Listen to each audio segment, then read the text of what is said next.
Well, for the love of everything, if it happens one more time, I'm just gonna do it by PlayStation. I don't have time to waste like this. It's already 30 minutes wasted. So, not going to do this again. Not gonna do this again. I was already 30 minutes wasted. If it doesn't work for about at least a good 35 minutes or 40 minutes, I'm gonna do it straight by PlayStation. So this is the Evil Within 1 DLC, the assignment, and this is Kidman's side of the story.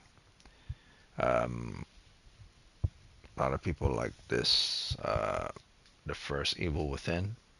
I also like the first Evil Within, but I still think the Evil Within 2 is better, simply because its mechanics and its atmosphere and its choices and its direction, its art direction is better than the first one. Even though the general story of the first one is better and model of the main character and some small aspects of boss fights were a bit better as well in the first one. So to me, Evil Within 1 is very close to Evil Within 2,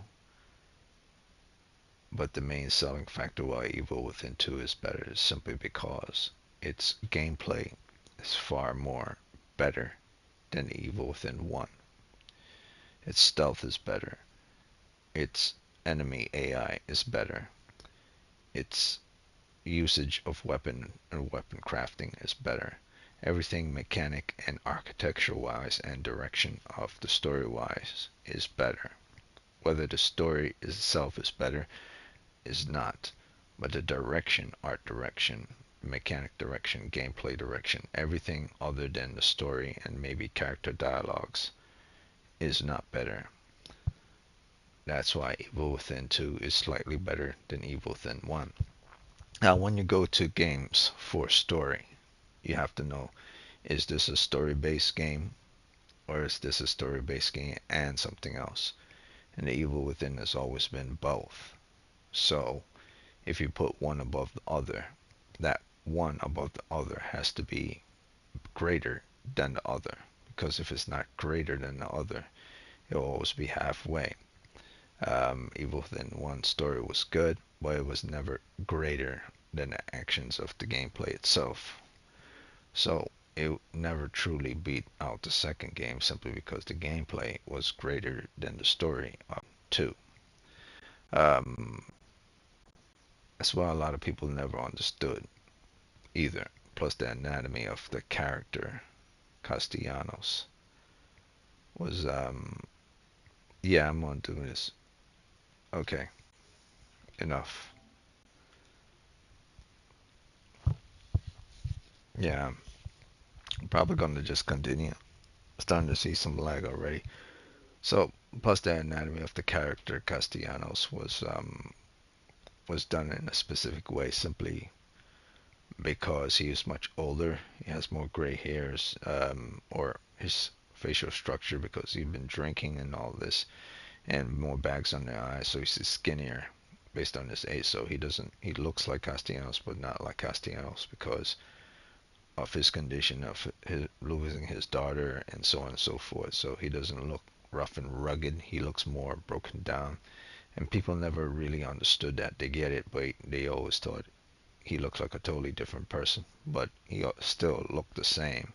It's just that the model of the nature of his age and his circumstances made him look kind of different. Because if you look at the pictures of people who went through troubled times realistically in reality, they never look the same way they did 20 or 30 years ago, or even 15 years ago. So I never really understood people who never understood what they were going to in the art direction. The second one is like, yeah, there's a,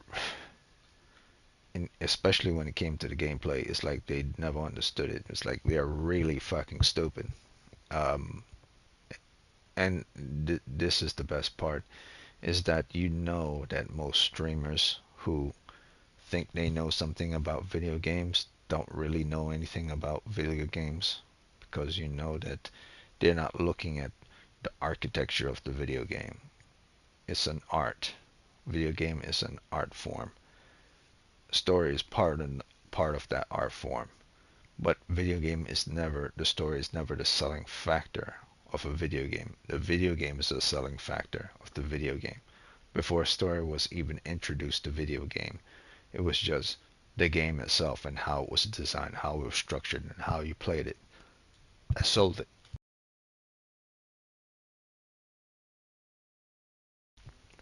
And thereafter, and only thereafter, then stories start to become a main theme in video games in order to drive the video game forward.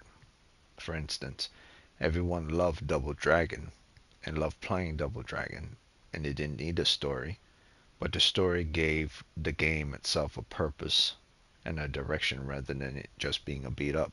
So story is a main component, a main selling factor in video games, but it's not a main requirement to do the get video games and to have fun playing the video games.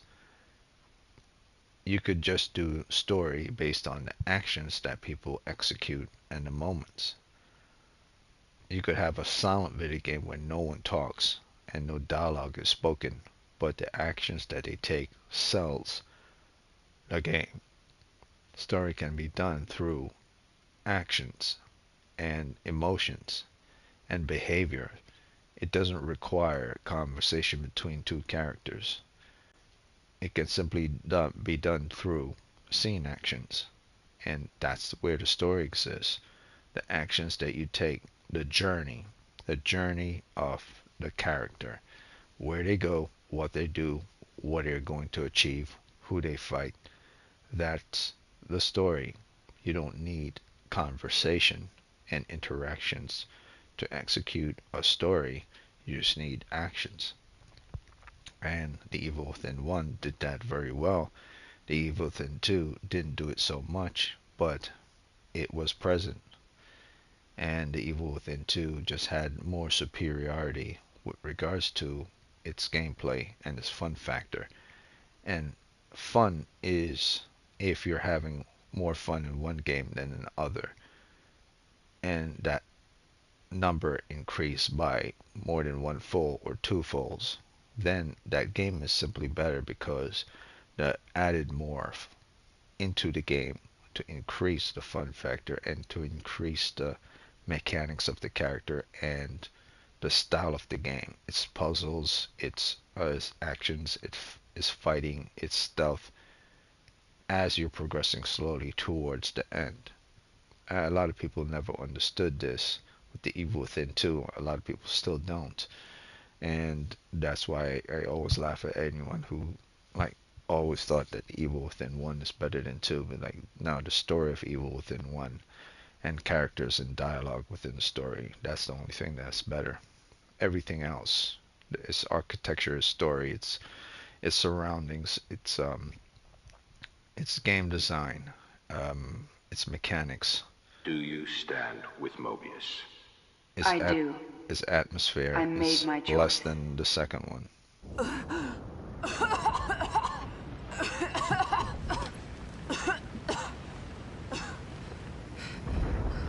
Some elements, or moments, and many moments actually, many moments and many elements of the first game are better than the second.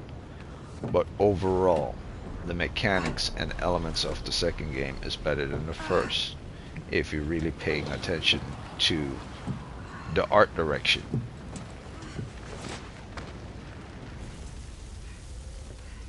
The art direction and gameplay direction. And story direction.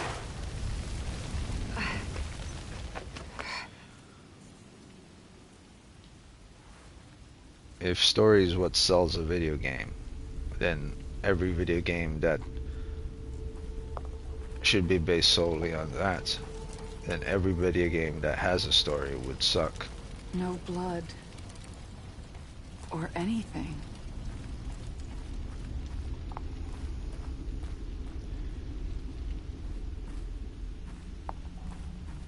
Like nothing, like Elden Ring and Dark The Souls crash. I wasn't alone. Where is everybody? don't have story, but they have a journey and a direction. Because they don't need a story. You just need, your story is based within the action and the journey itself. So I never pay attention to anyone who ever said they didn't like the story or the characters within the story. It was like, it's not really about the story unless the game is a story-based game. It's about how the story is being sold on the journey.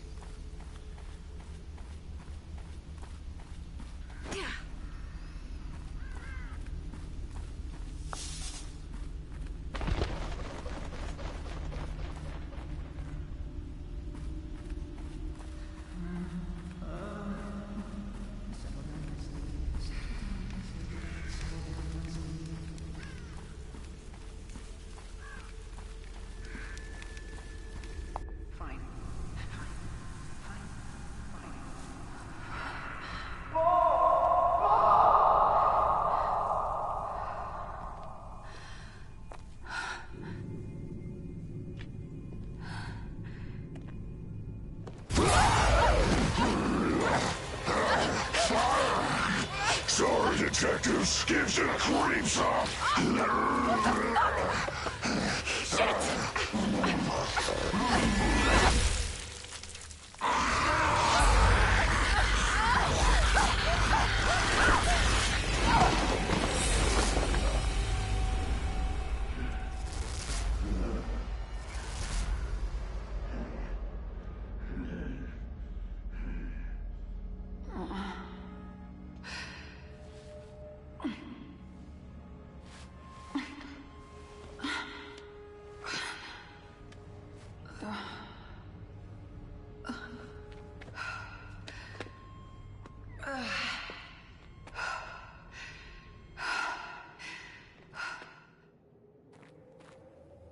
Shit. I've got to get out of here.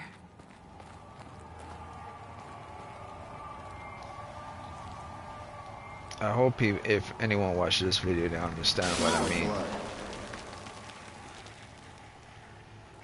Because the gameplay and the mechanics, the second one, and people who didn't think so, they either forgot or they weren't paying attention.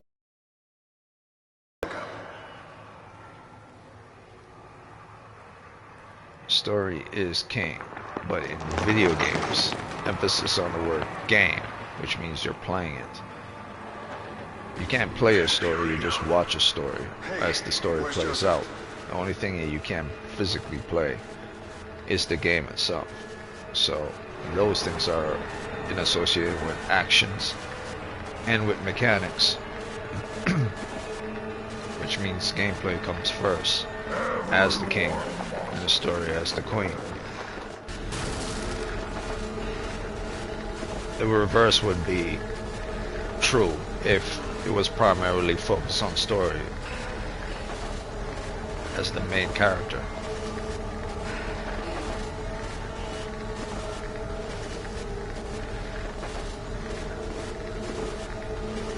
Settle down, Leslie.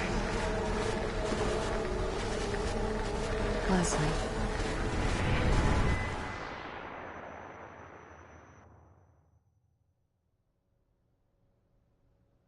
Leslie. Leslie Withers. I'm sorry? Kid, I need you focused. I need your attention. This is a serious matter. Everything we do is a serious matter. I'm ready. I'm ready. I'd like to think so, but conviction must be proven with action. As I was saying, your target is Leslie Withers. He's a patient at Beacon Mental Hospital. But he's something more. Simply put, we need him to run our STEM system. Without this asset, our research will mean nothing. I don't understand. We own Beacon. Why not just take him? Our relationship with his advisor, Marcelo Jimenez, has become rather strained. The boy is a leverage piece. Jimenez plans to activate a STEM prototype at Beacon without our permission. Obviously, that's unsuitable. Have no illusions. It will be dangerous. Come, take a walk. The nurses are waiting.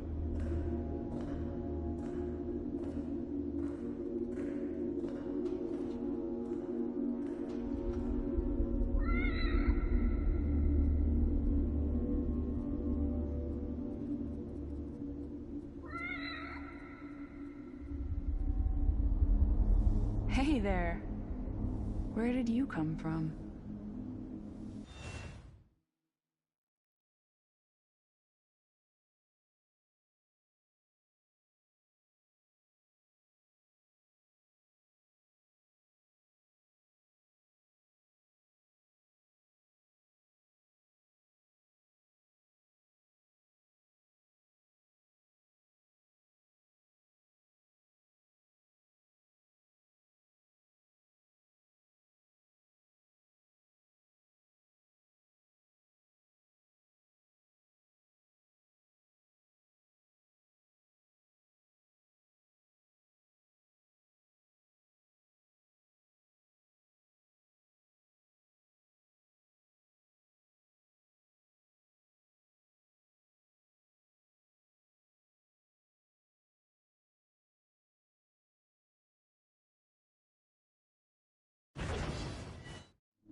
And here's another example.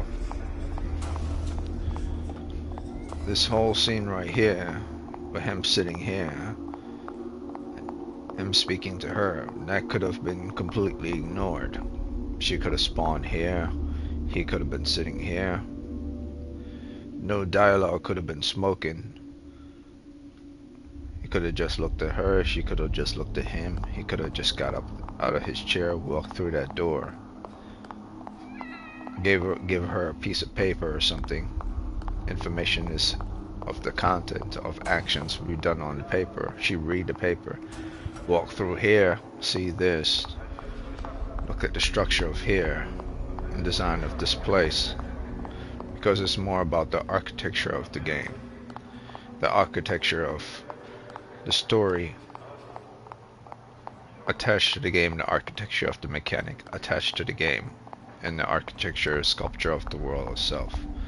They're all combined together. It's not simply about the story itself.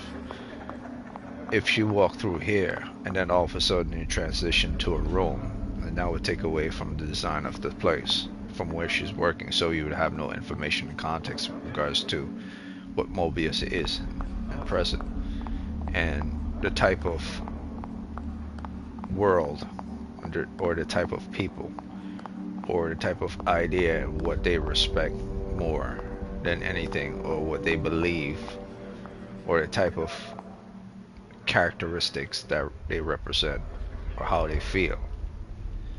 Like they have little trees here to give some type of life and meaning and structure, and they have seats here next to the tree to make you feel that you're not isolated within an isolated place. And this is within an encased glass in order to keep it alive, so that you could still feel that you're not in a bunker underground. Trees to give some type of life, so that goes to show you the type of organization they are. Very mechanical, little spirituality there, and just the illusion of knowing the tree is there to give you a false sense of hope or life, to give a little life to a lifeless place. But the trees are also a main component of the story as well, because they're not just there for prettiness, they're part of the experiment as well. And that's also part of the story itself. So no dialogue needed to be spoken. It could have simply been the way it is. And you don't need a story for that, you just need to execute actions with regards to that.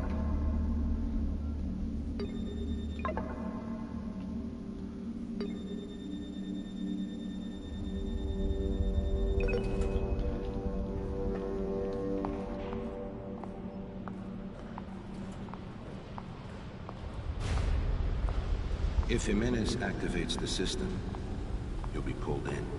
Hopefully he doesn't. But as a precaution, we've prepared an infusion to prevent contamination. Like a vaccine?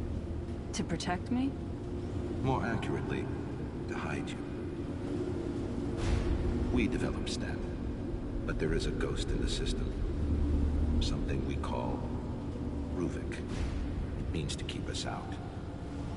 This infusion should protect you to some extent.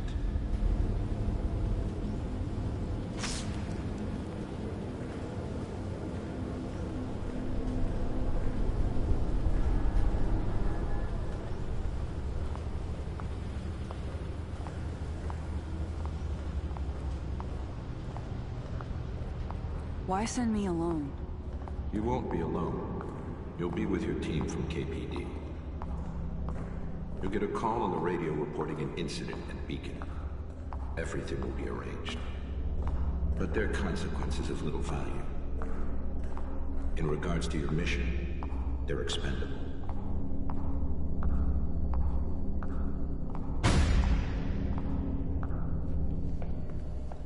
Come, sit down. We must have that boy. He will enable us to change everything. I'll come back with him. I needn't remind you the consequences for failure. Loyalty is a sensitive subject for us. Trust is such a valued commodity in today's world. So once again, I ask you, do you stand with Mobius? I do. I made my choice. Now you must back up your words with actions. Do not waver. Now I'm going to count down. And when I'm finished, I'll ask you a series of questions. 10, 9, 8, 7, 6, 5, 4, 3, 2, 1. Now I'd like to ask you some questions.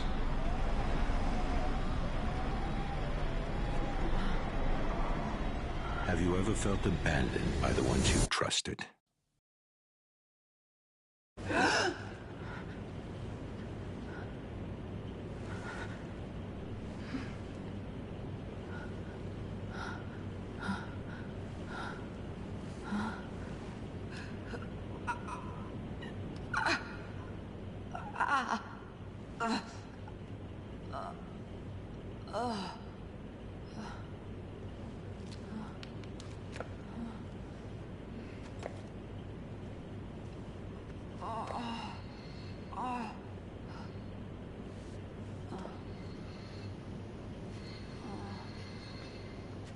So if you've never played the Evil Within 1, um, Kidman. Hey! Anyone? Kidman was never really on your side. She was working for an organization called Mobius. Not really a good guy, but she's not a bad guy either. In my mind, she is a bad guy because she killed Joseph. In other people's mind, Joseph was turned already, so she had to shoot him. But Castellanos was also turned when he was infected, but she didn't shoot him. So in Castellanos' eyes, Kidman is a bad guy. And in my eyes, the same thing, because she didn't have to kill Joseph. She killed Joseph because Joseph wanted to stop Ruvik from taking Leslie. So she killed Joseph. Her job is to terminate anyone who gets in the way of her mission, because she works for Mobius. So she was never a good guy. So when people saw her as this good person, or think of her in that way, be like, you're not really playing a good guy. You're playing an anti-hero, but you're not really playing a bad guy either. She's definitely not Castellanos. But she's definitely not the evil person either.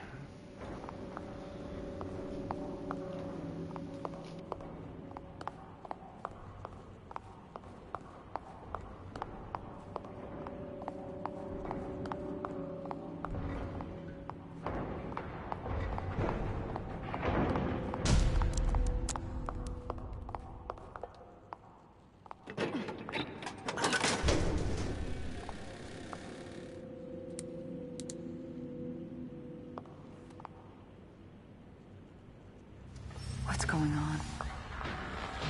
Where did everyone go?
Help! No! Hey! Not the light! Not the light! Hold on. I'm gonna find a way in there.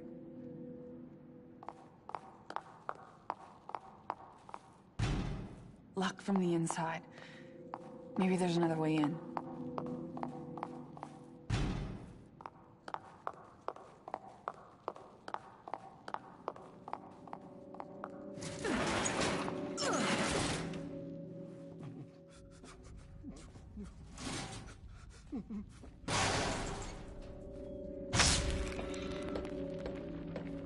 Please. No. No! Leslie.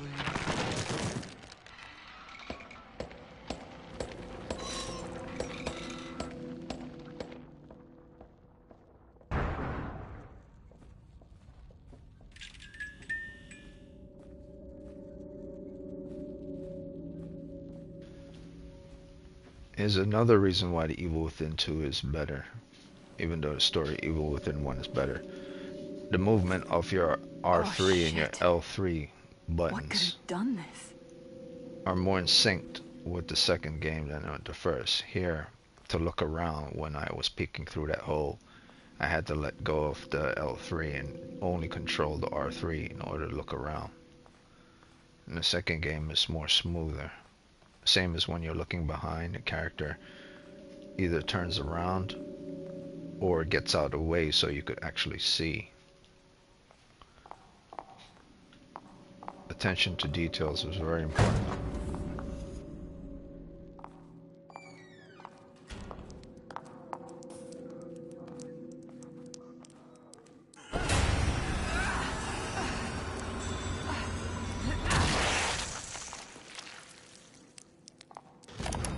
I'm afraid that the fragile mental states of the subjects are limiting our studies.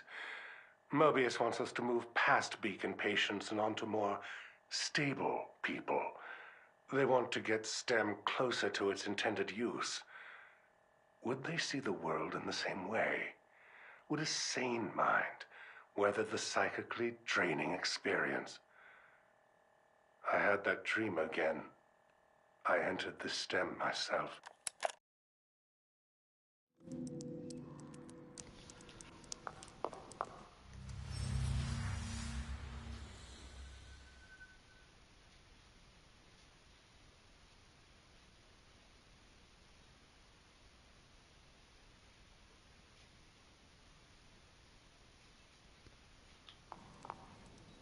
You see that is also done better.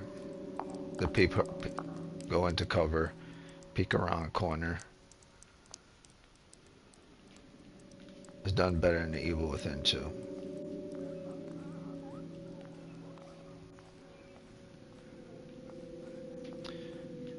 It's those small little details that could make a game better than another game.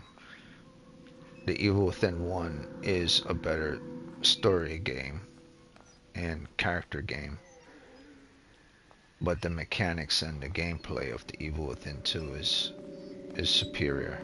And people say it really isn't, like, and those people were never paying attention to begin with. Evil Within 2, just like the Evil Within 1, is a stealth-based horror game. Stealth is the main component within the Evil Within. That and traps. Traps and stealth.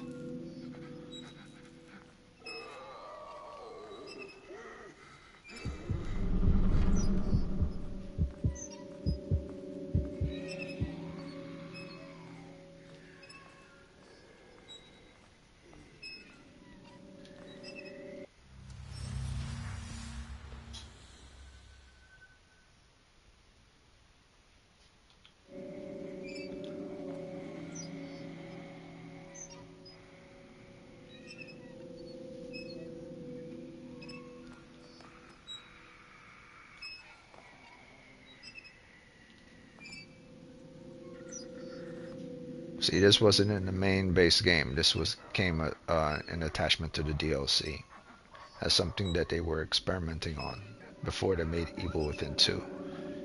And they came up with a better mechanics for this, because you had to press many buttons to this, and they came up with a just swipe up and swipe to the left, swipe to the right to move around. It's just far smoother.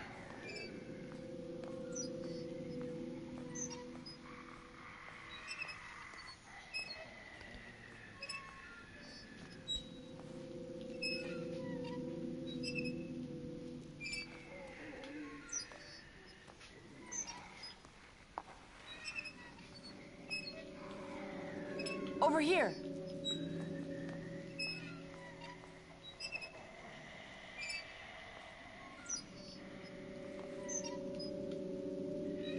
Over here.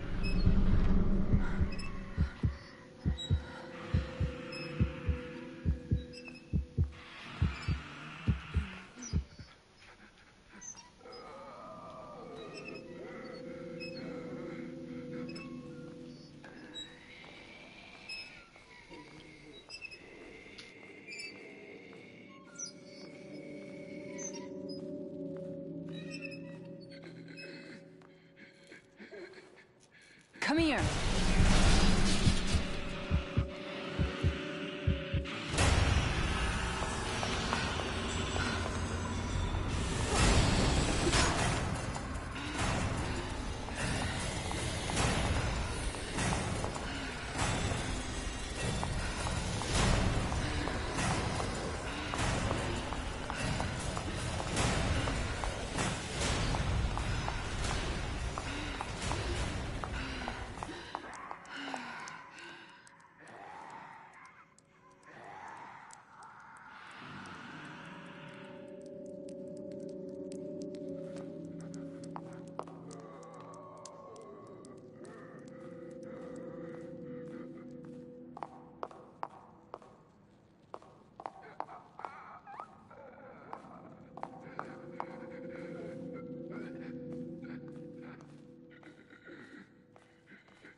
Hey!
Come here.